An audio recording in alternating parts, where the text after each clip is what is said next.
જૂનાગઢની જેલમાંથી 4 કેદીએ ભાગવાનો પ્રયાસ કર્યો। મોડી રાત્રે 4 કેદીએ જેલમાંથી ભાગવાનો પ્રયાસ કર્યો। સુરક્ષાકર્મીઓએ 4 કેદીઓને દબોચી લીધા છે। 4 કેદીઓ અલગ અલગ ગુનામાં જેલમાં સજા ભોગવી રહ્યા છે। એ ડિવિઝન પોલીસ સ્ટેશનમાં 4 કેદી વિરુદ્ધ ફરિયાદ નોંધાઈ છે।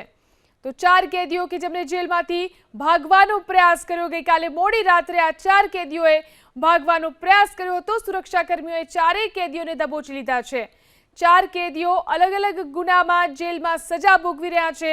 એ ડિવિઝન પોલીસ સ્ટેશનમાં 4 કેદી વિરુદ્ધ ફરિયાદ નોંધવામાં આવી છે। તો જૂનાગઢ જેલમાંથી 4 કેદીઓએ ભાગવાનો પ્રયાસ કર્યો। જૂનાગઢની જેલમાંથી 4 કેદીએ ભાગવાનો પ્રયાસ કર્યો। મોડી રાત્રે 4 કેદીએ જેલમાંથી ભાગવાનો પ્રયાસ કર્યો। સુરક્ષાકર્મીઓએ 4 કેદીઓને દબોચી લીધા છે। 4 કેદીઓ અલગ અલગ ગુનામાં જેલમાં સજા ભોગવી રહ્યા છે। એ ડિવિઝન પોલીસ સ્ટેશનમાં 4 કેદી વિરુદ્ધ ફરિયાદ નોંધાઈ છે।